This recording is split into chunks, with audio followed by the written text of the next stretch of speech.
in Europe, also known as the U.S. Helsinki Commission, after the Helsinki Final Act. For those of you who aren't familiar with us, we are an independent U.S. government agency created in 1976, and our congressional commissioners represent both parties and both chambers of Congress. Our focus is security and human rights in Europe and Eurasia, and we have been active on Ukraine for much longer than I've been around, and continue to do so. So this event is really important to me personally. I mean, I want to note that Russia's currently inflicting on Ukraine fits squarely into a historical pattern of Russian imperial erasure of Ukrainian culture, including, and sometimes especially, during the Soviet Union. At this point, it's impossible to suggest that Russia is accidentally bombing universities, theaters, museums, libraries, and historic buildings. Attacks on civilian institutions and cultural centers are part of the point. They are meant to demoralize, murder, and wipe cultural institutions off of the Ukrainian map. Events in Russian-occupied territories reveal this even further. Russian forces have looted entire museums in occupied areas, bringing thousands of culturally valuable art and artifacts to Russia. Russian occupation authorities have tried to crush the Ukrainian language and literary heritage and replace them with narratives of empire. Russia has leveled entire Ukrainian cities like Mariupol and persecuted minority groups with rich cultures like the Crimean Tatars. This is clearly not just a kinetic war, but a war of cultural conquest. We'll take a very broad view of arts and culture here, encompassing many shared elements of Ukrainian identity. We'll talk about how Ukrainians and international partners are helping Ukraine protect its culture from these attacks, and how Ukrainians themselves have shaped culture in response to war. After all, I want to emphasize that Ukrainians are more than just victims here. They continue to be active producers of culture. We have a unique opportunity here at the Commission to convene these types of panels where we go really in depth on a specific topic with experts, practitioners, and scholars. So I'd like to introduce our panelists today who are well-versed on these issues. Longer versions of their bios are in our handouts that you may have picked up outside or on the event page of our website, which is csce.gov. So I'll introduce them very briefly. Of course, there's more information in your handouts. Starting to my left here, Peter Doroshenko is the director at the Ukrainian Museum in New York City. Before his arrival in New York, Doroshenko was the director at Dallas Contemporary in Texas for 11 years. He has held director and curator positions at museums and institutions in Ukraine, the UK, Belgium, and the United States. Doroshenko has organized over 200 exhibitions over the past 35 years and has worked with a number of Ukrainian artists as well. In 2007, 2009, and 2017, he was the commissioner for the Ukrainian National Pavilions at the Venice Biennale. He has also lectured and taught at postgraduate programs. Yeva Gudaytite, who we're waiting on, I'm going to introduce her even though she's not here so she can jump right in. She's a PhD candidate at the University of Oslo, working on a project investigating the oral politics of alternative music and radio media communities in Ukraine and their partners across Eastern and Central Europe. Following her previous research on the independent community radio scene in Budapest, her practice operates on the intersection of sound studies and cultural musicology. Her wider practice involves cultural journalism, creative writing, curating, teaching, and various radio work. She has a master's in cultural musicology from the University of Amsterdam and a bachelor's degree in physics and music from the University of Edinburgh. And lastly, Richard Curran. Dr. Richard Curran is currently the Smithsonian's Distinguished Scholar and Ambassador at Large, focused on strategic and special initiatives, institutional representation, and philanthropic support. He previously served for more than a decade as Undersecretary overseeing all the Smithsonian's national museums, scientific research centers, and educational programs. Prior to that, he was the director of the Center for Folklife and Cultural Heritage for 20 years.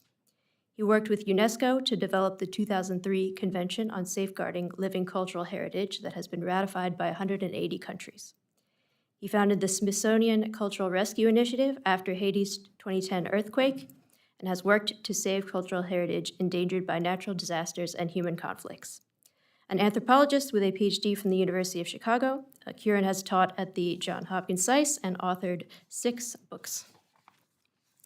So with that, I think we will just start with Mr. Doroshenko and move downward, coming back to Yeva when she joins us.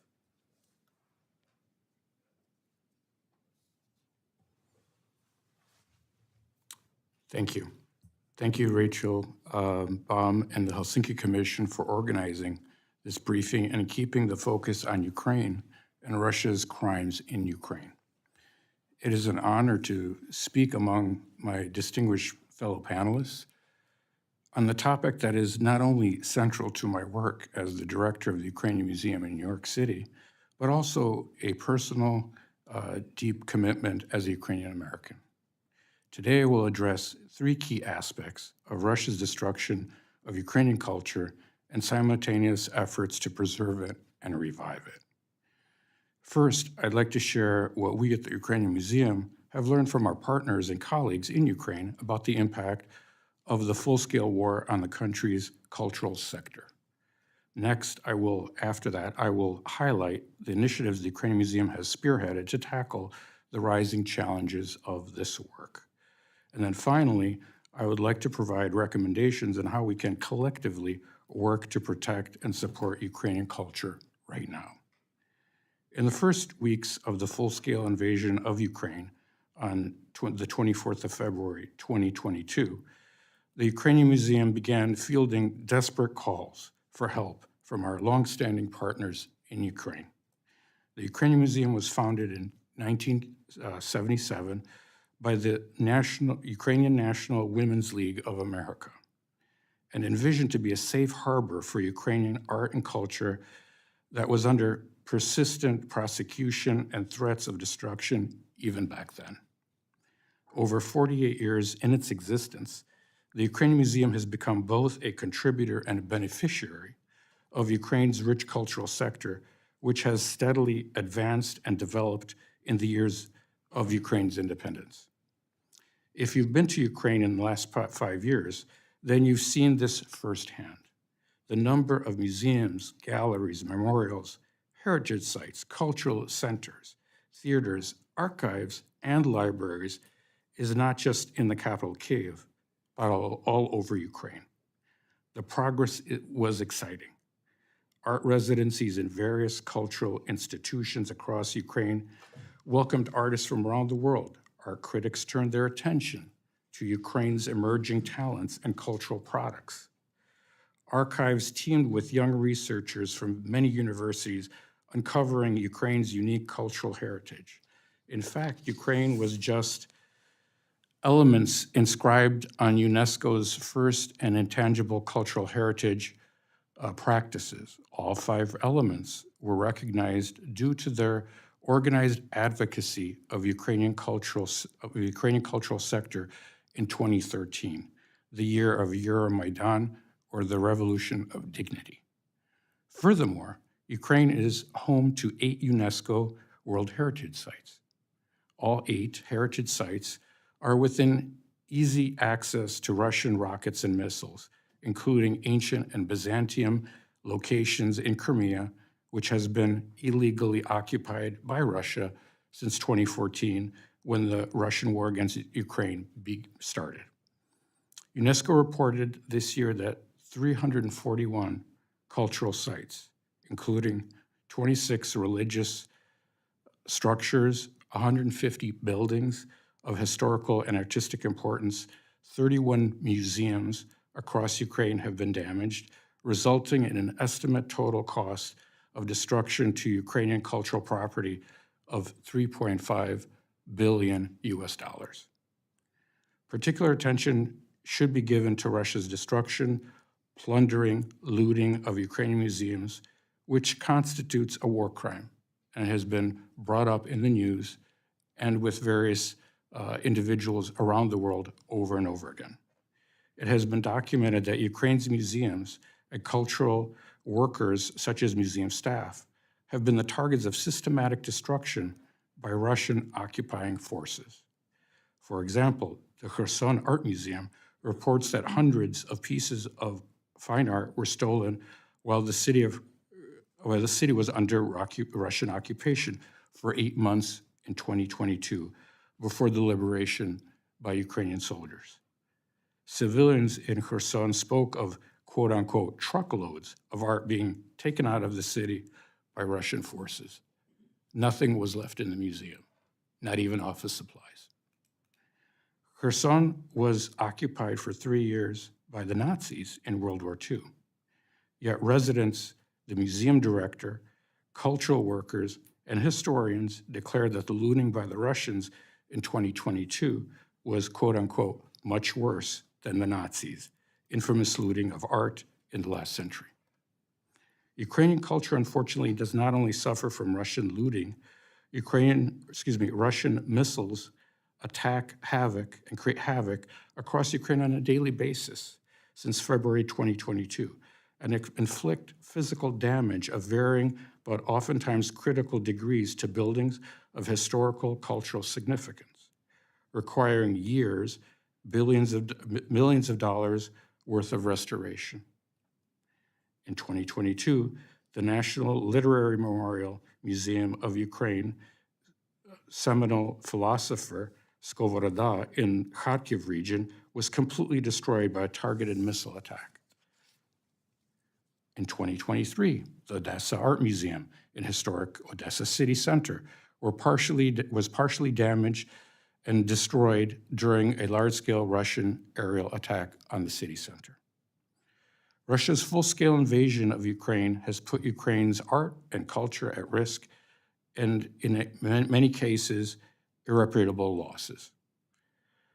While what's already been destroyed cannot be recovered, it is imperative that museums and cultural institutions in Ukraine receive ongoing support and their collections and research records be preserved and kept safe. This is why the Ukrainian Museum in New York launched its SAFE program aimed at safeguarding Ukrainian culture in March of 2022. SAFE, the program, supports the vital needs and adaptive strategies of museums in Ukraine during the full-scale war. SAFE engages professionals in North America to assist their Ukrainian colleagues and counterparts, the stabilization of institutions, collections, heritage sites, reinvention of organizational approaches, and recovery tactics.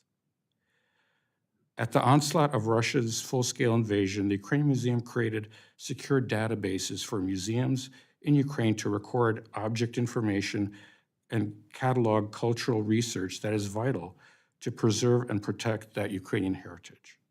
The Ukrainian Museum also began a program of small grants to Ukrainian cultural organizations to meet their ongoing and evolving needs through the program. In March 2022, the Ukrainian Museum supported the Ivan Honchar Museum in Kyiv and their efforts to preserve their museum's collections. Literally a few months later, in July of 2022, the Ukrainian Museum supported Andriy Sheplitsky National Museum in Lviv with the purchase of computers to assist their continued work and ongoing cataloging of cultural objects. That fall in 2022, the Ukrainian Museum launched a collaboration with the Museum Crisis Center and Heritage Emergency Response Initiative in Ukraine to support first aid mobile teams of cultural workers and advise museum colleagues on adaptive strategies and recovery tactics for those institutions. A grant was also allocated to the Heritage Emergency Response Initiative towards field trips, equipment purchases, and emergency capability building. The Heritage Emergency Response Initiative is committed to providing assistance to cultural organizations preparing response to war emergencies, collecting data on damage caused to cultural heritage, assessing losses and risks, and coordinating actions between authorities, the military, museums, cultural organizations, and international organizations.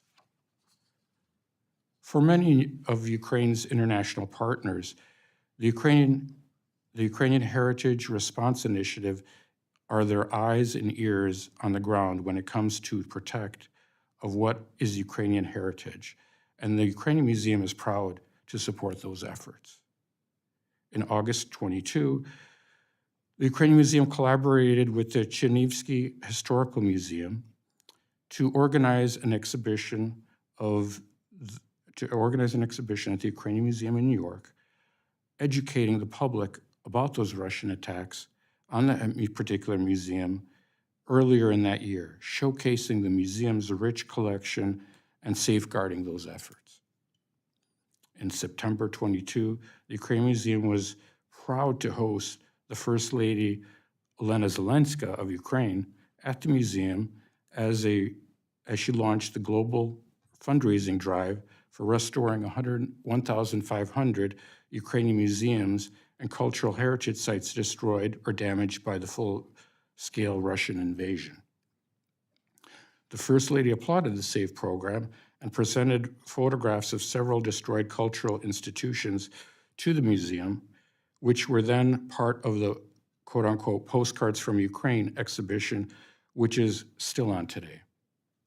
She also was there to open my first exhibit at the Ukrainian Museum called Impact Damage, which highlighted some of the best folk and cultural significant objects from the museum's collection, but there was a strange twist to it. No lights were on. And that was at a time when all museums were either closed or there was no electricity.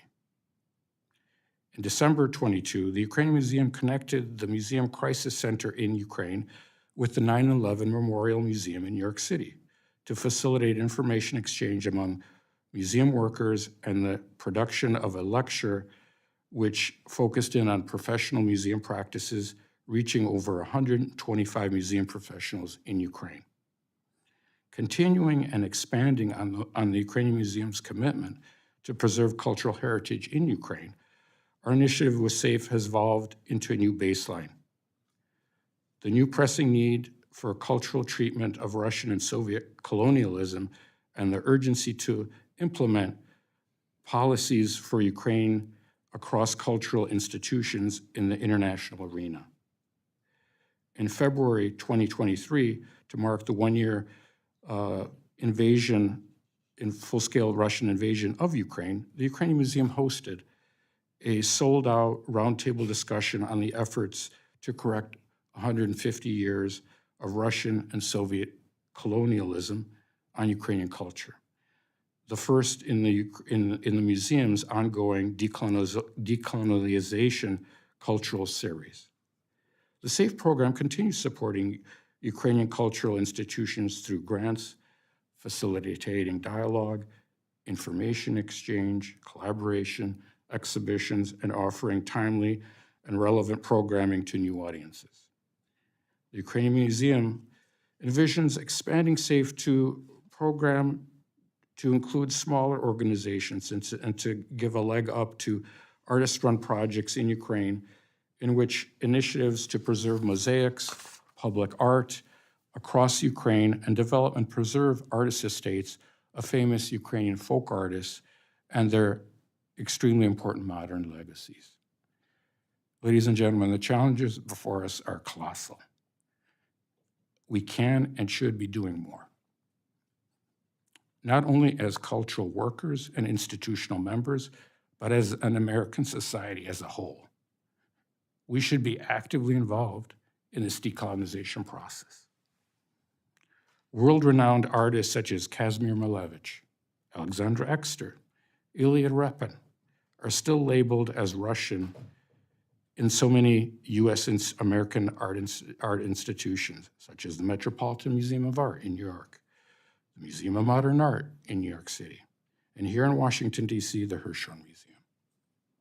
Despite all the research and the evidence, the mislabeling of Ukrainian artists as Russian is a deliberate instrument of Russian erasure of Ukrainian culture and the lack of research on our American colleagues into this particular topic.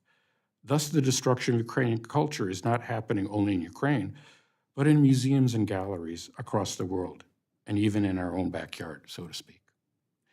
As museum goers and conscious citizens, which I'm sure we all are, we must call this out and advocate the decolonization of Ukrainian art through the correct labeling of Ukrainian artists as Ukrainian.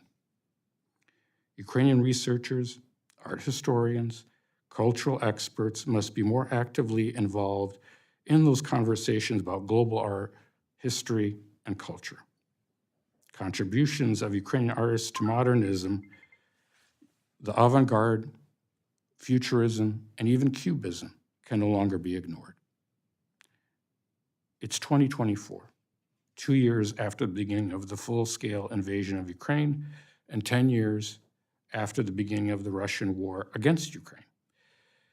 It is imperative that we have Ukrainian artists such as Sonia Delaney, Alexandra Exter, Kazimir Malevich, and Ilya Tatlin relabeled as Ukrainian.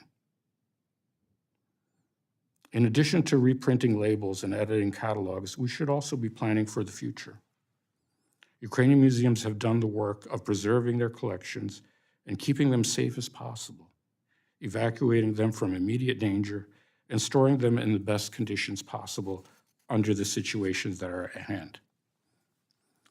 American museums and cultural institutions can and should be doing more, exploring opportunities to establish relationships with Ukrainian museums, collections, and fulfilling a double positive, exhibiting Ukrainian art and culture to the large American public, and temporarily safekeeping valuable Ukrainian art treasures in the United States and from those front lines. Is one just tangible way of supporting Ukrainian culture during this wartime. Other opportunities include donating to cultural institutions in Ukraine, establishing scholarships, residencies, fellowships for Ukrainian artists and creatives in the United States, and engaging in exchange practices with Ukrainian colleagues on digital archiving, conservation, and taking more of an interest on Ukrainian art overall. It is with this that surely will help Ukrainians, but is also not going to stop the Russian missiles or the bombs from falling on Ukrainian territory and further destroying Ukraine's cultural capital and smaller cities. For this to happen, we need to be more invested in Ukraine's victory. We need to support the delivery of military aid to Ukraine. This may sound strange coming from a museum director, but is the result of the reality of working with, on a day-to-day basis, Ukrainian culture in wartime. Having visited Lviv and Kiev last March in 2023 for a week, I have firsthand knowledge of those current needs. And Ukraine needs more weapons, not only to save Ukrainians, but also to save Ukrainian culture. The loss of Ukrainian culture has resounding effects on the whole world. Our children and our children's children will be affected by the loss that will be exponentially taking more resources and more time to recover that culture if Ukraine does not win the war as soon as possible. Thank you. Wow, thank you. Yeva Gudajite is here. And Yeva, you're up next if you'd like to. Is this? Oh, yeah. Thank you. Sorry for the delay.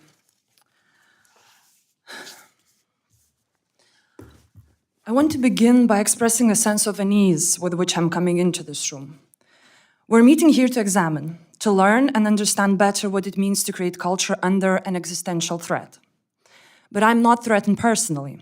I've never been to Mariupol or Bakhmut or even Kharkiv, the second biggest city and the center of Ukrainian publishing, where civilian objects are constantly bombed these days.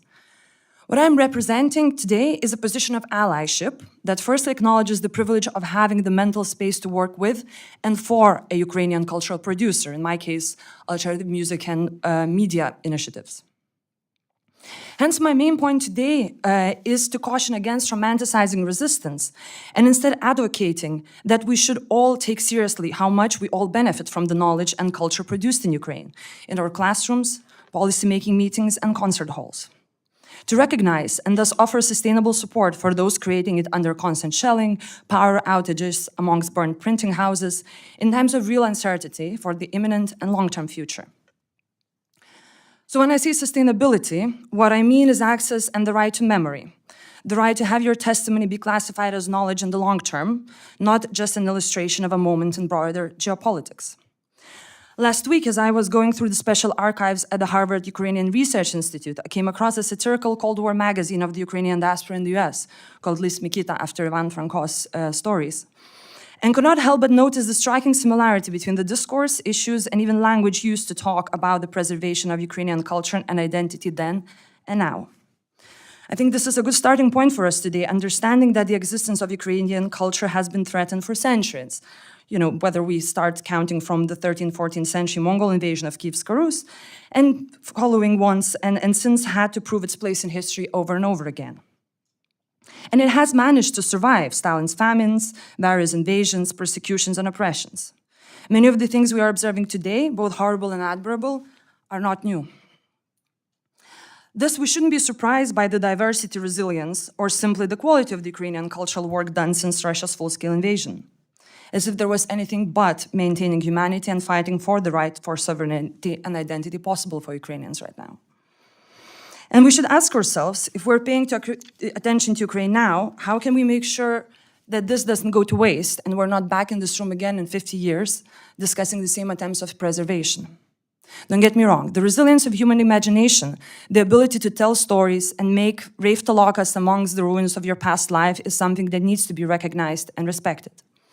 But this resilience is as much of a work of contemporary ingenuity as it is of an intergenerational effort to maintain the personal, collective self through language, historical truth, oral traditions, and evidence of symbolic and material injustices. Perhaps because of that, Ukraine produces culture and art at war, as Ukrainians know how important it is, especially in the face of a weaponized Russian culture.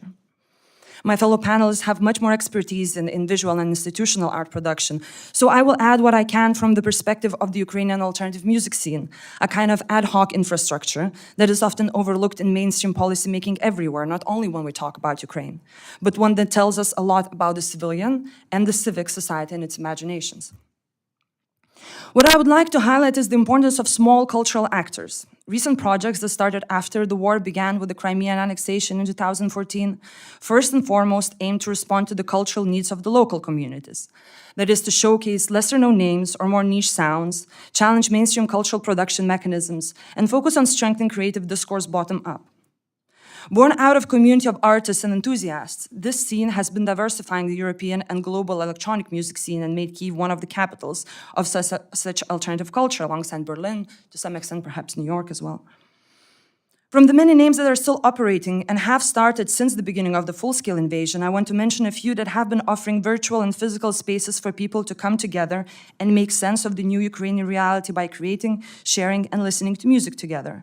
So these would be cultural venues like Kirillivska 41 in Kyiv, or Some People in Kharkiv, Jam Factory Lviv, alternative community radios like 20 Feet or Hazolin Radio, record labels like Sistema, Musitrax, Muskud, DJ schools like Kultura Zvuku, collectives such as Schema, Dnipro, many others.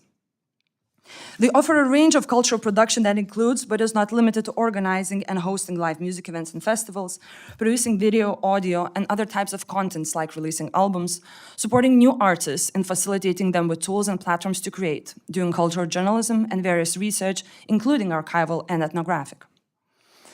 To do such a work under constant air raid sirens requires resourcefulness, both physical and, I cannot stress this enough, mental. From crowdsourcing technical equipment, getting generators to overcome electricity shortages, now again present across the country, including Kyiv as a part of an energy-saving plan, as the sector has experienced severe damages from the Russian shelling, mobilizing social and cultural capital. There is a lot to be said about how culture is made in spaces where institutions have been historically superimposed by invading regimes and thus were not to be trusted. Reforms, international partnerships, and democratic governance has done much for the cooperation between state, municipal, and grassroots levels in Ukraine, but a certain capacity to respond to immediate material or symbolic needs has remained. Such horizontal self-organized culture projects reflect the status quo, but also future aspirations, which makes them able to effectively mobilize its community and larger civic society for various purposes. Full-scale invasion clarified our purpose. Now, no cultural work goes without organizing fundraisings and other charitable or volunteer work to support defense and humanitarian efforts. As many cultural workers are on the front lines, many are about to join them, and many have been killed, this is the most important effort of preservation, that of lives. In this involuntarily politicized reality of war, Ukrainian cultural production has deepened its local focus as the condition for sustainability. As mobility in and out of the country has been challenged, audiences have changed.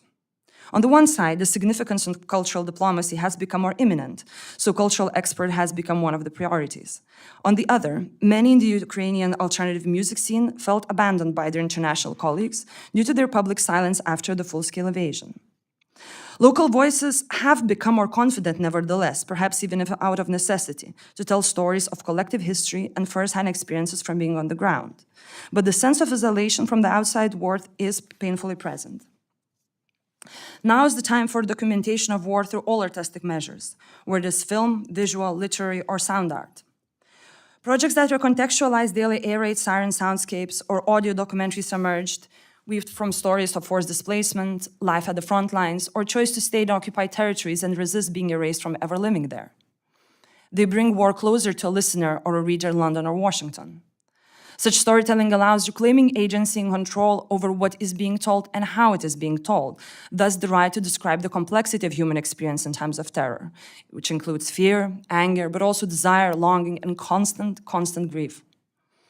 This gives hope for the possibility of solidarity, but also helps to process these experiences for the creator. Art helps to maintain sanity. And it also helps to claim the right to cultural history. Alongside the rediscovered interest in dissident poets or musicians comes raising awareness of their faith. Many were killed, oppressed, or exiled to Siberia by the Soviets. Now, in the digital world, art produced on the front lines can be stored and shared with displaced communities instantaneously. But we still need to ensure it is valued, heard, and not easily forgotten.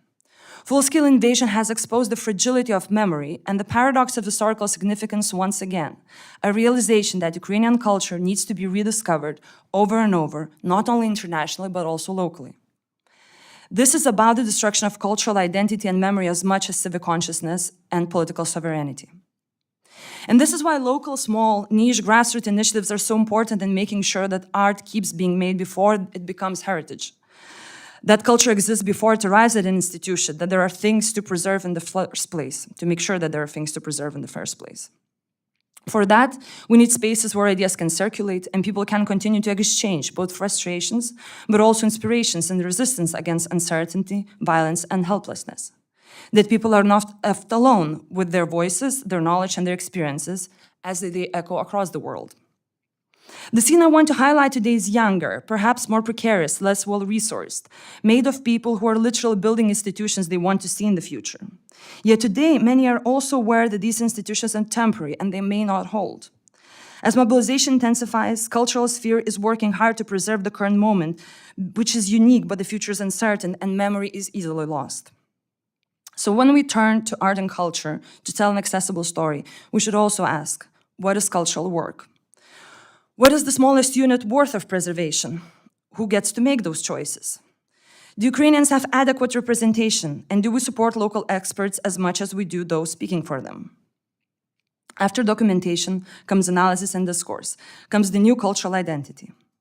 We have to understand that the situation is dynamic and conditions are extremely difficult. People are tired, the material support is scarce, and the sense of temporality is omnipresent. We can talk about aid, but let's also talk about partnerships, fellowships, tenures, institutions, archives.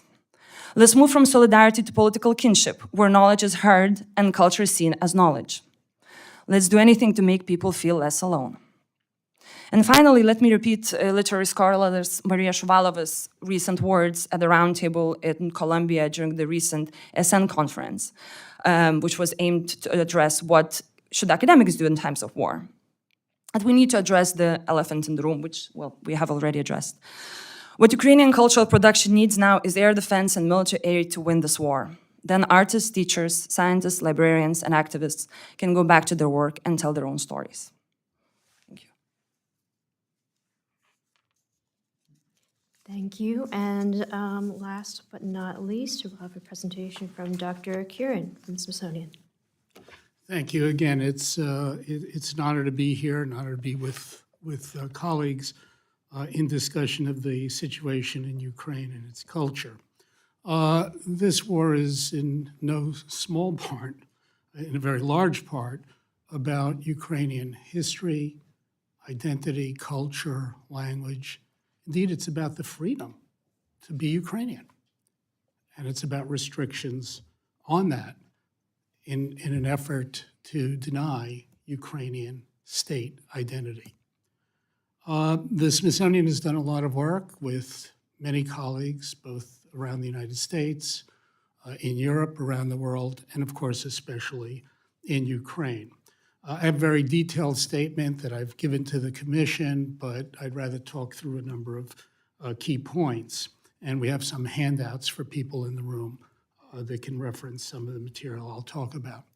I'd like to talk about three key issues that we've been engaged in. One is the monitoring of cultural damage and destruction, and doing that on a large scale and a research-driven scale. The other one is our provision of materials, supplies, equipment, advice, professional help to our Ukrainian colleagues, something that I think Peter has also talked about.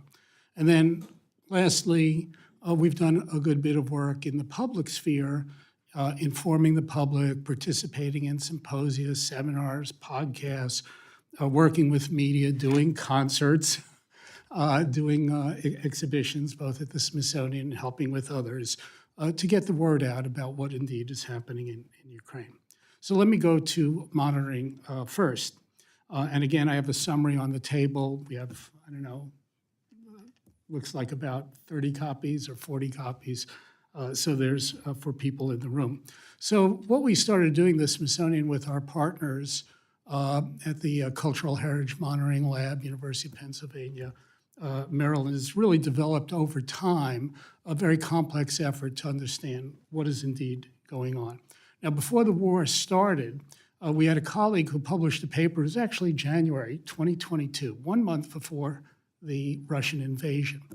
And what he noticed in a study of the Donbass and Crimea was Russian monument building. Russian partisans were building monuments in public spaces, in parks and all sorts of things. What was that about? Well, that was about marking territory as Russian. Marking civic space, marking territory. When the war began, the Smithsonian, actually before the war began, but the Smithsonian, again, working with our partners, had identified about 28,000 cultural sites in Ukraine.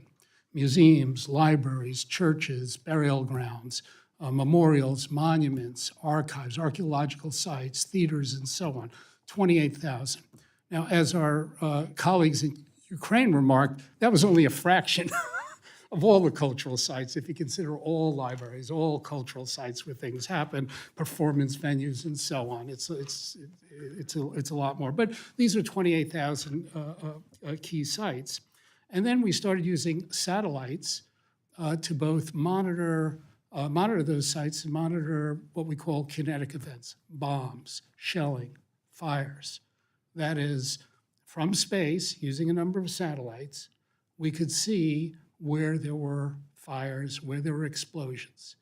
And then what we would do is take those points, imagine those as red points on a map, and overlay them with where we knew were museums, archaeological sites, performing theaters, and then we could hone in and say, that was a site that was probably bombed last night. We could go back through satellite imagery and then look at that site. And so then you could see, and I remember early on in the war, the famous case, the Ivankov Museum, Mira Peremchenko, a Ukrainian folk artist. You look at that image from satellite photography, say 2 weeks before the Russian invasion, and it's a museum. It's snowy, it's February, it's covered by snow. There's buildings around it. You look at it, February, I think it was 24th, 25th, sometime around there, and you could see right into the museum. There's no roof. You can almost see things on the wall. And so we started to monitor those sites and see what was happening. Well, we've now been at this, as we all have, for more than 2 years. And what we do when we find these cases, we issue reports. And again, I have those summary reports, but we issue reports on particular cases to try to understand what happened and what documentation happened, because that is indeed evidence of untoward behavior in war, in terms of what we understand international norms. So what we've now discovered, and Peter, to update those figures, at least the Smithsonian figures, I can't speak for UNESCO, but at this point, the Smithsonian and its partners have identified about over 2,100 cases of potential damage and destruction. Over 2,100. That's huge. That's almost, getting close to, 8 or 9% of the total number of cases we've looked at. We keep statistics on these. We categorize them. About 950 of those cases are of memorials and monuments in Ukraine, about 45%. 30%, interestingly enough, are religious sites, places of worship, burial grounds. 16% are museums, libraries, and archives. So when you're looking at that, you're saying, okay, there's certain things that seem to be targeted. And I don't want to make too much of the numbers, because in some cases you can have one place that's destroyed that has such a horrific effect. If you think about the Mariupol theater, where I think it was about 600 people took refuge and died. That's one in a number of those statistics out of that 2,100. So some of these, are sites of tremendous significance. Now, we have looked at patterns, and we looked at a research team, some of the members are here, looked at looked at 63,000 buildings in Donetsk, and found that cultural sites had not quite, but almost double the chance of being damaged compared to other civilian sites, including presumably apartments, hospitals, other sites. So, culture was certainly, there's very strong reason to believe here, strong evidence that culture is in those sites of destruction. And as you'd imagine, most of that destruction has been in the Kharkiv area, Donetsk, Mariupol region, and so on. We've also had sites, why the Ivankiv Museum with Maria Primachenko's folk art on the wall. He was an internationally regarded folk artist. She'd influenced so many people. You got to ask why. I remember when teams went to Chernihiv, which had been, it was now a children's library, but had been the first, actually, Ukrainian museum of antiquities, I think opened in the early 1900s. Children's books. Why bombed? Why bombed? And then there's the Skovoroda, I won't be able to pronounce it, Skovoroda Memorial Museum near the border with Russia, near Kharkiv. And I remember we talked to the Minister of Culture of Ukraine. He had heard that there may have been bombing, and he said, could you at the Smithsonian take a look at it? It was cloud cover for, 5 days, 6 days. We were really anxious to do it. Then pictures started emerging that Ukrainians on the ground had taken, and the cloud cover removed, and we were able to see that museum. And it was a museum in the middle of nowhere. I mean, really, no military target, no fortifications, and destroyed. Unbelievably and amazingly, the statue of this late 19th century philosopher, who was an iconic figure, really, in terms of Ukrainian composition, literature, poetry, a teacher, a mentor. The statue was survived. Peter mentioned looting at the Kherson Regional Art Museum. We actually have those trucks on satellite imagery in front of the museum, and another panel truck in the courtyard. And so the satellite imagery backing up what people on the ground took, I think the museum people also took photographs of that, and that's very brave, as people were loading up their museum with literally thousands of objects and driving those trucks to Crimea. So we continue this monitoring effort. We do it every day with a team dedicated to indeed documenting what is happening at that large scale in terms of the destruction, at least, of Ukrainian physical culture. The second area we've dealt a lot with is in terms of that material support and advice. At the earliest stages, and again, Peter mentions it, we all got calls from Ukrainian museums. I remember we got a call from a Ukrainian science museum located in a university. So we have to pack up, I think it was like 400,000 specimens. How do you do that? How do you do that, to save them? Because they were worried they would be damaged by shelling. And they encapsulated a good deal of Ukrainian natural history and that historical heritage. So we ended up working very closely with a number of Ukrainians. They're really the people on the ground who are doing the work in saving and helping to save and safeguard Ukrainian culture at this time. Ihor Poshavalo, who had been a fellow at the Smithsonian, started with Vasil Rajko, HERI, the Heritage Emergency Response Initiative in Ukraine. And we would get endless conversations with Ihor and colleagues and Vasil about we need fire extinguishers. I think at one point we thought we bought every fire extinguisher in Europe because you needed a lot of them, given all this shelling. Supplies, bubble wrap, cartons, crates, and so on. In all, Ihor sent me a figure yesterday. He says they've processed 274 tons of material to pack up museums, pack up archives, pack up libraries. 274, think about supplies in terms of tonnage and delivering that and having to get that to people so they could pack up in a hurry.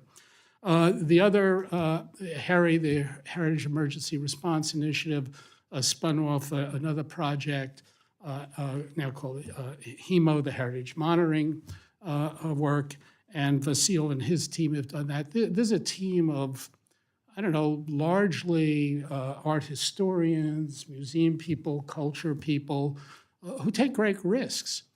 So far, they've visited over 850 museums in Ukraine to look at damage and confirm damage and other cultural facilities. And, it's dangerous. And you're doing that in the field. They try to do whatever stabilization they can, whatever documentation, increasingly 3D documentation and so on, to try to understand. Because if you don't save what's there now, you won't have it in the future. You won't have it for that rebuilding. And then there's Svetlana Strelnikova, who, under the Ministry of Culture and Information Policy, runs something called the National Council of Research and Restoration. That's the country's official conservators organization. She has about 100 conservators. They have offices headquartered in Kyiv, but also offices in Odessa, Lviv, and Kharkiv.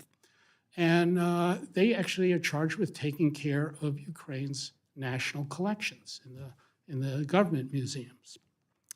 And they want to do their work. They view their work as really the protection of heritage. And again, given that culture is so much in the front, Ukrainian identity is so much in the front of this war, protecting artifacts, protecting collections, protecting and documenting that goes to the heart of, those are touchstones of Ukrainian identity. You lose those kind of material evidences, at least.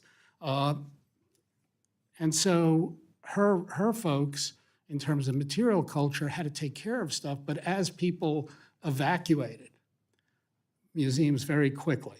As I said, and I think I said at the Ukrainian Museum when we did the event with the First Lady, it's like a lot of museums, it was like, hey, we got to get this stuff out, kids in the Mona Lisa in the back seat, and let's go.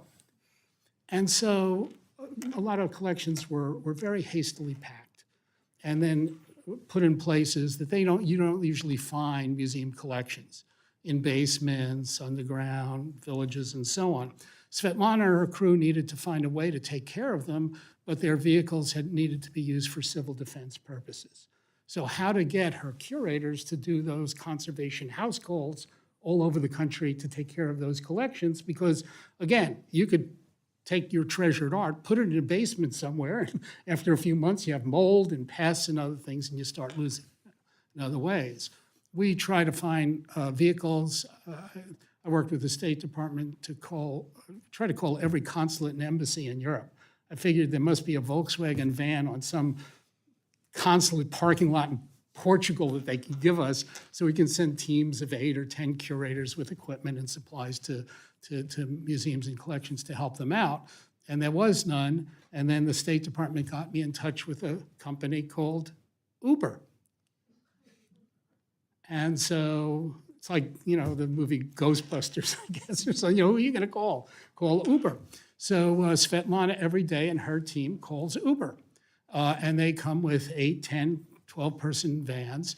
And Uber has done hundreds and hundreds of trips, taking the conservators from the National Center for Research and Restoration to almost 400 museums now, traveling well over, I think now it's over 100,000 miles around the country, going into war zones, going into those areas that have just been liberated from Russia to deal with those collections. And those people indeed are serving their country by trying to protect those resources. And they do a lot of condition reports, inventories, and they've done thousands of restorations. That work continues every day. The third aspect of work is, I think, more diffuse. It's public information, it's exhibits, it's participating in conferences and so on, certainly training. We've done a lot of training with our Ukrainian colleagues, where hundreds of Ukrainian conservators have been on Zoom calls. And look, one of the things with COVID was the use of Zoom. Well, it had, in this case, a positive effect because we could reach people in many parts of Ukraine.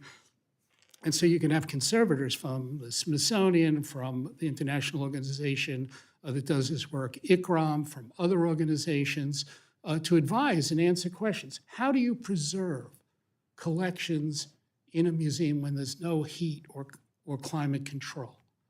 Museum people go crazy over that. And yet here you have those conditions where Russians had bombed the power grid. There was no, you don't want to lose it because you don't have power. How do you deal with material? So a lot of training. One of the things we also did at the Smithsonian, we do with the US Army, is we train the next generation of monuments officers, monuments men and women. And we've been doing that for several years with the US Army and NATO forces. And last summer, the Ministry of Defense of Ukraine agreed to send a contingent of Ukrainian officers so they could do the work on the ground. And at that level, that becomes very official because it's incumbent upon the military to indeed comply with the Hague Convention with regard to the protection of cultural heritage and resources in wartime. And so they are now at the front line also doing that documentation, the evidence gathering and so on, that in the end could lead to whatever legal action will emerge after the war. We've done exhibits at the Smithsonian in American history, a wonderful exhibit on Ukrainian currency. Why Ukrainian currency? Because in Ukrainian currency, you see these symbols that have lasted and been around for hundreds and hundreds of years. They're expressions of Ukrainian identity, and those are on currency. At the Stamp Museum, the Smithsonian's National Postal Museum, we put on display collections of Ukrainian stamps, at first particularly under the period of Ukrainian independence, the Ukrainian Republic, 1918, thereabouts. And then as a result, at the Peters Museum, the Ukrainian Museum in New York, during that event with the First Lady, we canceled that special stamp, right? And then, and then later, with the thankful attention of the Postmaster General of Ukraine and the embassy here, worked out getting the acquisition of the famous Snake Island stamp from Ukraine. for many Americans, they remember during World War II, the use of, Rosie the Riveter, we can do it. Those posters that gave Americans a sense of morale, they were posted all over the place. Well, Ukrainians have used stamps in somewhat the same way. They're very creative, very artistic, very well done. And of course, the Snake Island stamp was very, very famous. For those less familiar to it, it's when the Russian battleship approached the guards on Snake Island in the Crimea and told the Ukrainians to surrender, and the Ukrainian guards basically gave the finger and told the Russian battleship where to go. So, it was kind of a rallying cry, but that helps document the art. And to Yeva's point, it's not like Ukrainian culture stops during war. You highlighted a lot of the music that people are creating and a lot of the narrative and poetry that people are creating. People are also creating, new songs. They're coming up with new corrections. I saw jewelry, where burnt fields punctuated gold jewelry to show what the Russians were doing. It's just, incredible. At the annual Smithsonian Folklife Festival last year, during July 4th, our Independence Day in America, we hosted a number of groups from Ukraine, folk groups from Ukraine. It was very moving because here on the National Mall of the United States, 4th of July, our Independence Day, we had Ukrainian groups singing for their freedom, singing for their independence. Ambassador Mark Karava gave opening remarks to that were very poignant. And I think one of the most poignant moments of the concert was when one of the groups was including a bandura player, Taras Kompanenko, he's a soldier. He was on the front line, and he joined that concert on the mall via his cell phone. So, somehow we found a way to continue to feature Ukrainian culture. We've done many presentations, podcasts. Smithsonian Magazine has done a number of features. I see Katya Smegly from the Ukrainian embassy here at the hearing. We did a program at the Cosmos Club on what was happening with Ukrainian culture, and many, many others have done that. So we've been proud, Smithsonian's been proud to work with international organizations, again, our partners, a lot of esteemed partners, but mostly the Ukrainians who have the strongest case in this. And I have to say, people, at the same time that people are worried about the survival of their families, their own welfare, their own safety, they're doing a tremendous service to their country and the ability to live free and be Ukrainian. And that is something that's very brave and admirable. And it's the same community, whether it be musicians, artists, curators, archivists, librarians, that have the really heavy task after the war of picking up the pieces and rebuilding. But to me, and I've worked in this for long, I've worked with the Smithsonian almost for 50 years, built a lot of museums, been involved in a lot of projects, is, to me, culture is like the DNA of society. It's the creativity, the artistry, the knowledge, the talent, the skills, the elements out of which we will always create an ongoing future. We'll take stuff from the past, we'll use it in new ways, we will compose new art, new songs, new material creations, new buildings, new architecture, but you do it out of some basis. And that basis is your heritage and who you are and the elements you have to work with it. So that's what these folks are indeed protecting. Thank you. Thank you to our panelists. We have about a half hour left, so I want to turn it over to the audience. Our fellow Ashley will be around with a microphone so everyone can hear you if anyone has any questions. That guy?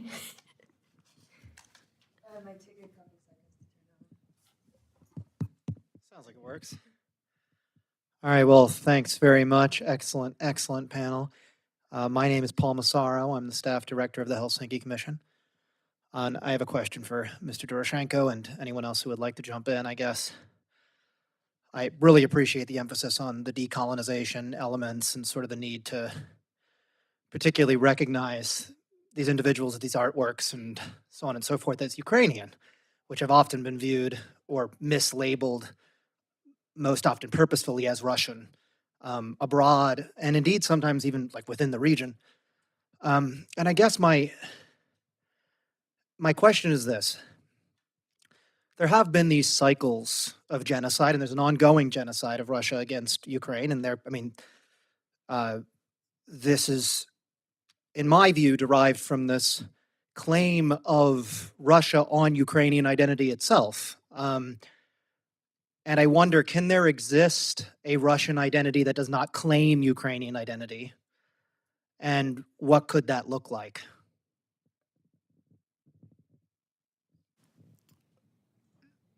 I can't completely answer that question, but what I can answer is, be it through art, through music, through other creative vectors, that a lot of Russian culture, all those roads lead to Ukraine. And that's a given fact. Just because an artist born, raised in Kiev maybe had, for economic reasons, had to move to Moscow to work in theater, dance, whatever it may be, for a few years, and then move back to Ukraine or to Berlin or to Paris, does not make that person Russian. And the list keeps going on and on and on. Yes, for different economic reasons, all of the resources, even up until Ukraine's independence, were either in Moscow or St. Petersburg. And so if you wanted to teach, you wanted to have an art practice, you had to move.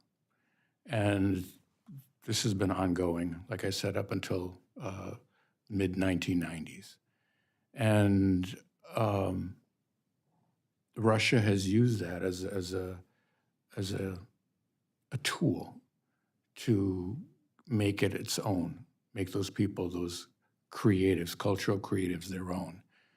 And it has not stopped. And it still continues today. One can also see that at various universities. I don't think there's one, since the beginning of the war, one university, at least in America, that has changed its Russian and Eastern European studies to European studies or Eastern European studies or whatever label they want. The word Russian is still there. And until, there's a real wake-up call, and it has to be like a great earthquake for academics, for scholars, for our historians, it's not going to change. Once again, every book ever written on Kazimir Malevich, with some of the best institutions in the United States, all of them in New York, DC, Los Angeles, Chicago, Russian, Russian, Russian. It's hard for me to believe that somebody researching those shows on Malevich, and a lot of people went to Moscow to do that research and work with colleagues in Moscow, couldn't do their own independent research to discover his autobiography, which he wrote a year before his death, 38 pages. On page 36, it says, "I'm a Ukrainian." Really? What kind of scholarship was that? It's hard to believe, no? So that's just one little, example. But I like to think that, yes, Russia has its own culture, but I'd like to discover that culture because all they're doing is riding the coattails of Ukrainian creatives.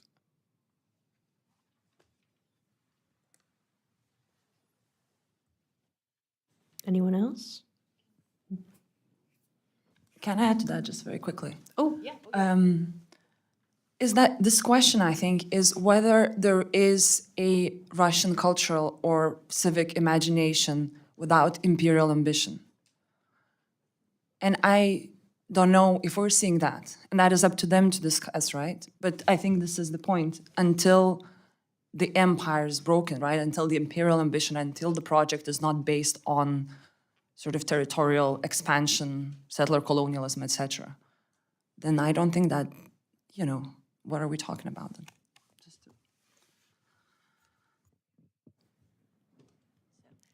I'm Laura Davis. I'm here. I have a question for Dr. Curran, and it relates to getting the word out portion of it. And you did mention a lot of sort of very museum-like ways to get it out, and which makes sense since you're a museum. But you also mentioned podcasts. My other question, though, to reach sort of a different, maybe younger audience. Have you reached out to some of the other influencers, like YouTubers? There's a whole section of Ukrainian YouTubers. Anna from Ukraine does the cultural thing. Professor Gerdes highlights all of them. But has that been a consideration to reach an entirely different audience? So, I mean, I think our primary, work has been both in the monitoring and the work on the ground and supplying. And at the beginning, we were a little reluctant to be too public about what we were doing because as you're dealing with, for example, the movement of collections or the creation of safe facilities or even highlighting particular people and networks of doing it, you don't want to take a big flag and say, hey, here's the stuff, bomb here, or go after these people or institutions.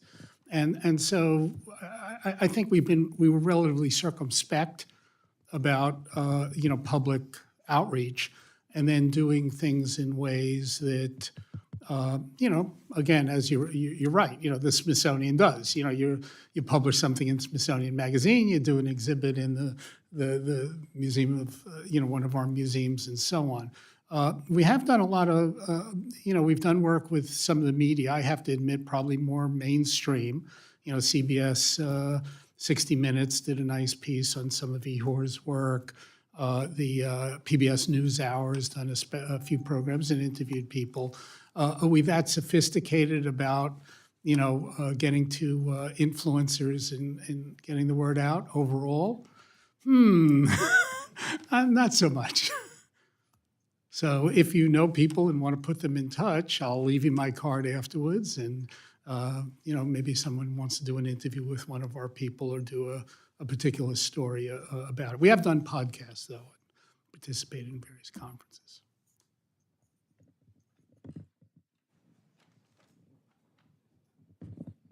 Hi, thank you. I'm with Rep. Sparse's office. I have a question specifically for Gudetite. Is that how I pronounce it? Okay, thank you. Sorry, can you state your name as well as your affiliation? My name is Victor. And specifically what I did want to ask, though, is similar to the last person asked about the rise of independent media. I read on your bio that you focus on that particularly in Budapest. So I'm not sure exactly how much you are aware of that rise in Ukraine, if there is any, but yeah, here in America, I would say that there's plenty of crossover between independent broadcasters, YouTubers, podcasters, et cetera, and distinguished members in government that hold some type of office, particularly when it comes to, the sort of culture or, sort of improving that narrative.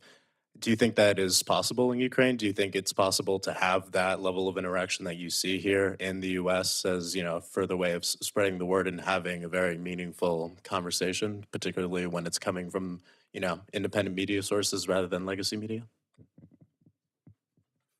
Thank you for your question. If I understand correctly, I think, well, one of the moments is I think that, of course, what I wanted to highlight is there is a pluralism of media in Ukraine, right? So that there are different kind of bodies that are working in different kind of levels. And when we talk about cooperation, I mean, there is this phrase that was, I think President Zelensky picked it up at the first weeks of invasion, "Кожному своє місце." That means everyone has their own role in terms of crisis, in times of full-scale invasion, right? And I think this, so the question of long-term corporations also a question of building institutions, etc. And some of these things take work and take time. So I'm not sure if I'm answering your question. I think there is a understanding of collaboration or working towards something similar. Now, if we're talking about cultural policy and how independent actors can influence Ukrainian cultural policy, I think some of these questions will have to wait, right? If we're talking about cultural reform, I'm not sure if that's the best time now. I'm not sure if that was your question, though. If you maybe, yeah.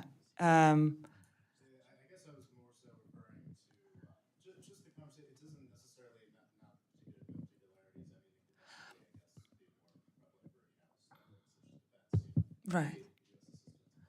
Because the comparison with Budapest, if we are to compare, and yeah, I worked in Budapest context, but in other places as well, I think the very important moment is an active civic society in fostering these independent actors, right? And that's definitely something that I can see in Ukraine, which I think is one of the problems perhaps within the Hungarian media landscape, right? So kind of the apathy following the certain media policy has spread. And I don't think that's the case in Ukraine.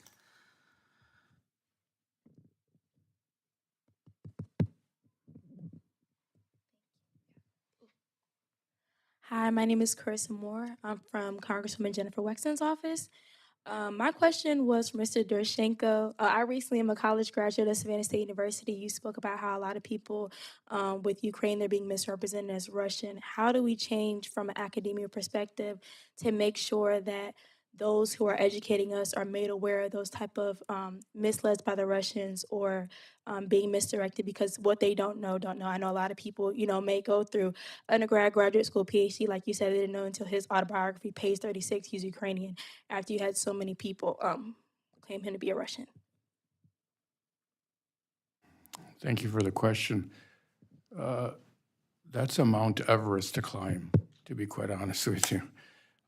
That's about bringing those particular facts and that information to the different instructors and professors and kind of sharing that information with them, be it through email or printing something or showing a book or trying to get them interested in these particular aspects of Ukrainian culture, what was past, what is happening today.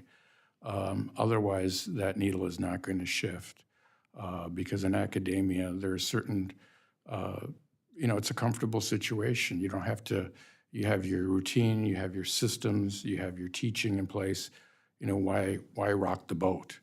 And so to rock the boat, I think it really needs to be at a student level, to be quite honest with you, to make share this information with those particular instructors or a particular department at a university for them to take it seriously. Once again, in that decolonization process, we have a researcher on our staff who 2 years ago, when the war broke out, created a Twitter account, and it was called Ukrainian Art History, and it's still active. And she started calling out the biggest museums by saying, hey, this artist is Ukrainian, not Russian.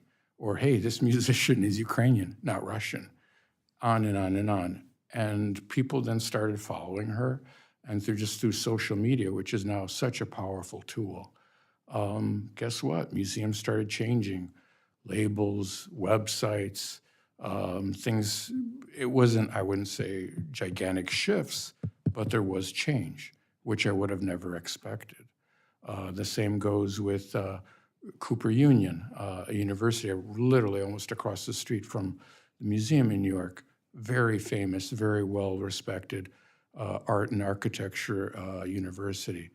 Well, they had a Russian avant-garde exhibit about a school program, a very famous program. Once again, a fourth of the faculty was Ukrainian, but it was like heavy-duty Russian focused.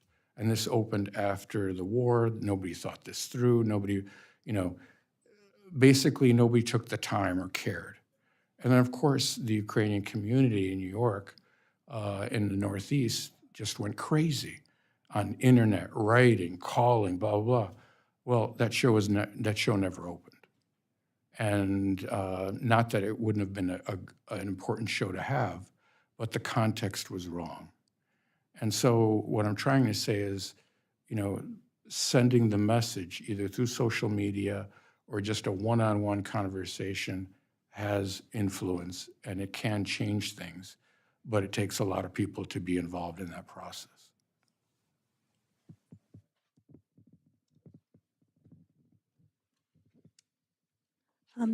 Good afternoon.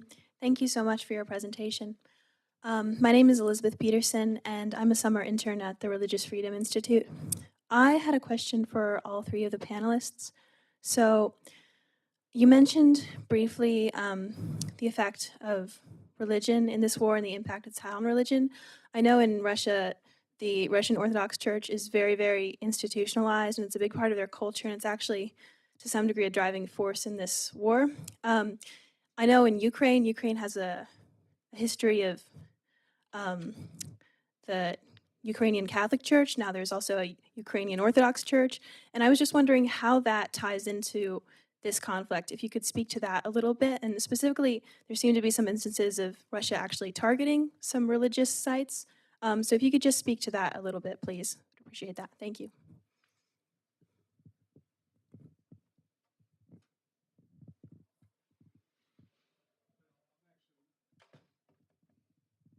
I'm actually looking at some of the members of the research team that are here today, because I think we are looking at that hypothesis about the attack on non-Russian Orthodox places of worship and sites. And so we don't have something firm to say about that right now. But it is something that we are looking at. Again, when you think about Vladimir Putin's whole construction of, his famous, his article on Russians and Ukrainians. He looks at, territory. He looks at language, ancient Russian. He looks at Eastern Orthodoxy as these bases of statehood and commonality, and he for some reason his history, maybe it's a mythologized history and it stops, a long time ago, but one of those things is the issue of the Russian Orthodox Church and the split with the Ukrainian Orthodox Church. So something that bears looking at. I'm just going to add very quickly. I think it's a good kind of parallel symbolically, right? We're talking about the Russian Orthodox Church. In Ukraine, we have the Ukrainian Orthodox Church, the Greek Orthodox Church, the Jewish, the Muslim minorities, right? The Crimean Tatars, etc. So the very plurality that doesn't allow the monopolization of power within the religious could be something to speak about the civic society as well. And just to add, because I'm not an expert of contemporary religious scene, I think it's interesting to also think about how religion was a side of resistance within the Soviet occupation as a space for, various members of the church, pressing illegal press and sort of fostering that space. So perhaps there is something there as well, but probably not. Yeah. Great question, thank you. You have to understand, just as my colleagues have mentioned, that Ukraine is very multicultural and has many ethnic groups, from the Tatars in Crimea to Ukrainian Catholics in the West to Orthodox in the East. There's Protestants. It's every religion exists in Ukraine. I cannot say that for Russia. Yes, in theory, they're tolerated, but if you really follow the press and you take a look at the patriarch in Moscow, I mean, this is an extension of the Putin government.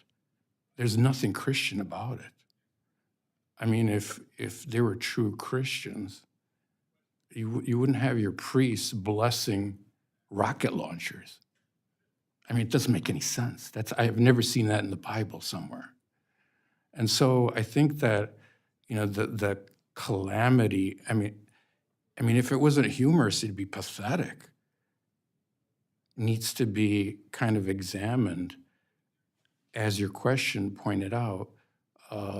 It doesn't, you know, this is a time where Putin and everybody in the Kremlin they're just making stuff up as they go.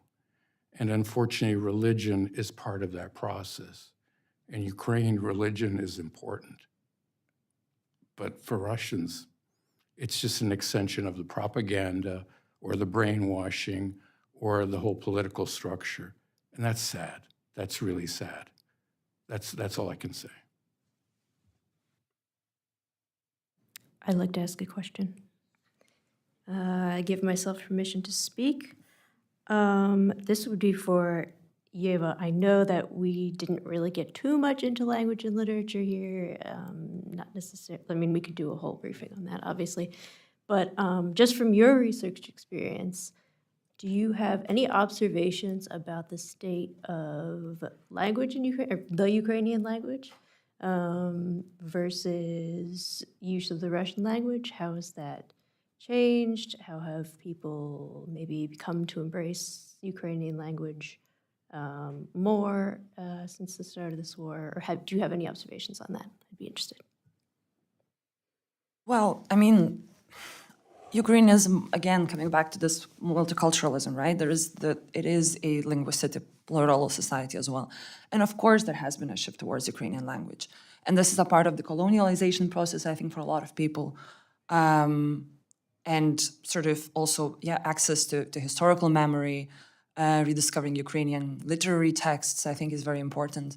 Also, you know, we lost some great poets like Maxim Krivtsov half a year ago, right? A year ago, who I can't imagine him writing up poetry on the front lines in Russian, you know? I mean, I don't know if it's about, I mean, it is about language, but it's also about,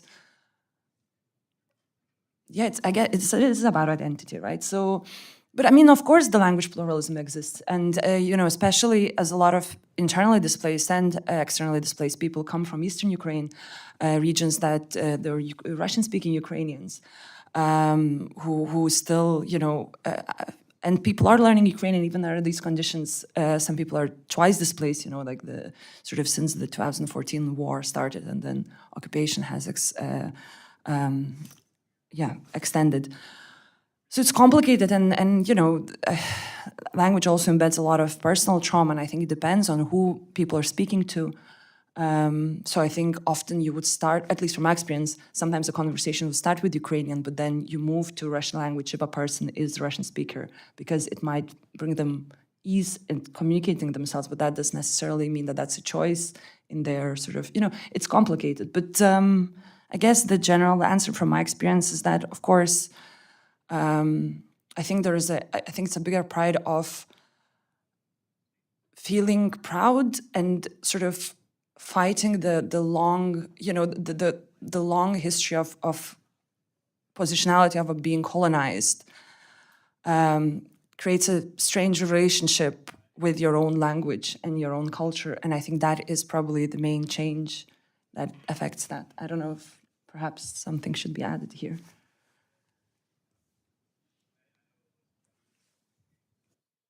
No need. We probably have time for one more question if there is one. If not,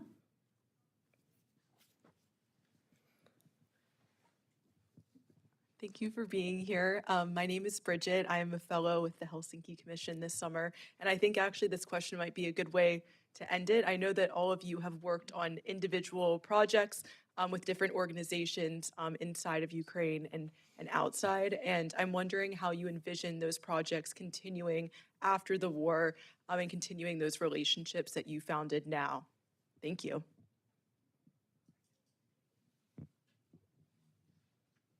Maybe I'll start out. Well, it's for the Ukrainian Museum in New York. We're the largest institution of Ukrainian artifacts and cultural objects outside of Ukraine. So for us, this is a day-to-day situation. It's in our DNA. It's what we do.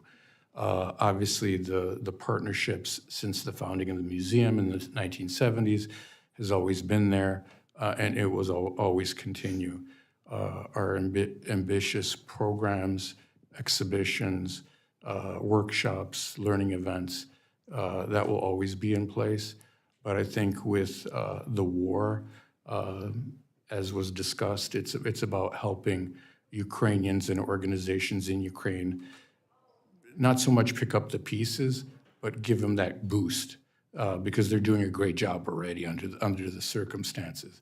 To let them know that there's others in the cultural world who are interested either directly in Ukraine or indirectly through partnerships, that we're here, we're supporting them, and we'll continue celebrating the history, but also focusing in on what's happening today.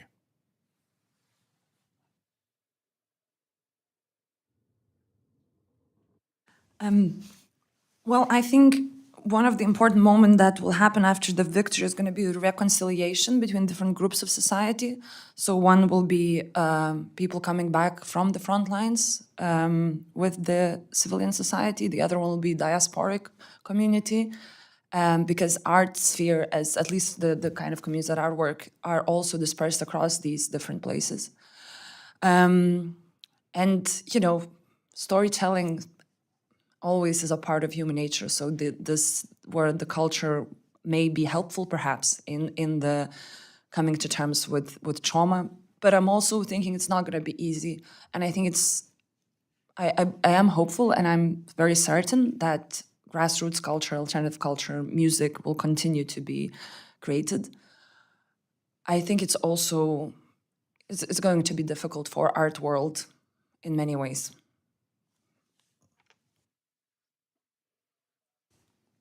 So obviously, in the short term, we'll continue our efforts. We've been involved, a lot of dedicated people, and again, at various institutions working within and alongside the Smithsonian with our Ukrainian colleagues. So there's things to do. The other thing is, it's very important not to lose sight of, is you learn from these. As horrific as war is and struggle and tough as it is, you learn from them. So if I take, one of the cases like Ihor Poshavalo, who's been one of our key partners in this, he came to the United States as a Fulbright Fellow in 2010. He worked with the Folklife Division. He was a folklorist as a background. He ended up seeing what we were doing in Haiti. And he said, we might need some of this stuff in Ukraine. Now, Haiti and Ukraine are pretty far worlds apart.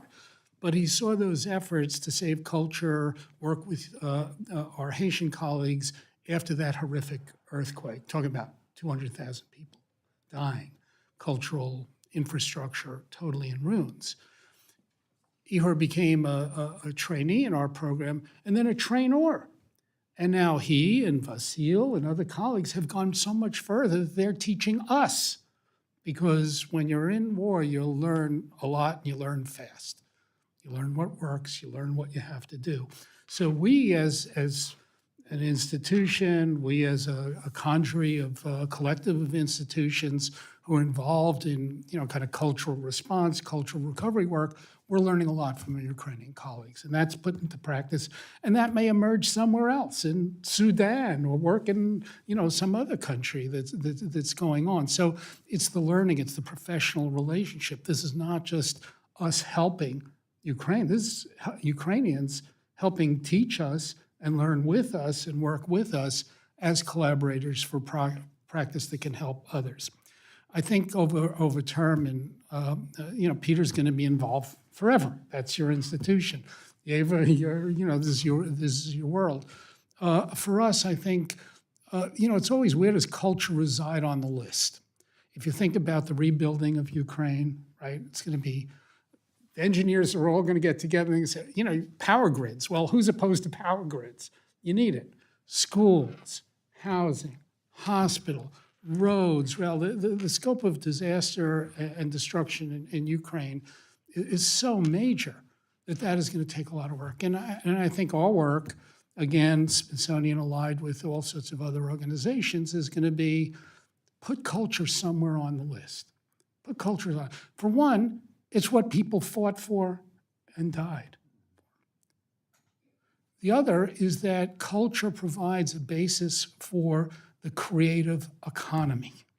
If we look at the rebuilding of and the flourishing of cities around the planet, yes, you need a steel mill there, you need an auto building thing there, but if you think about the proportion of economies, of modern economies, that are invested in cultural industries, creative work, whether it be film or on the web or online or digital forms, or whether it's in various forms of media creation, cultural tourism and facilities, food and restaurants and museums, they go together. All these things kind of go together. They can help in rebuilding the economy. And so I think from our point of view, it's don't leave culture out of that rebuilding effort, because it could actually be a great engine. It's good for civil society. It's good for morale. It's good for the spiritual healing and regeneration of a society, but it also makes good economic sense. And so I think we want to be able to help our Ukrainian colleagues in making that argument and doing that work. We're at time now, so I want to thank our panelists for taking the time to join us here today. I think this was a really interesting discussion. Like I said, we get to do some unique things here at the Commission that you wouldn't normally find in Congress on the Hill. So I appreciated the deep discussion and interesting chat we had. So thanks, everyone.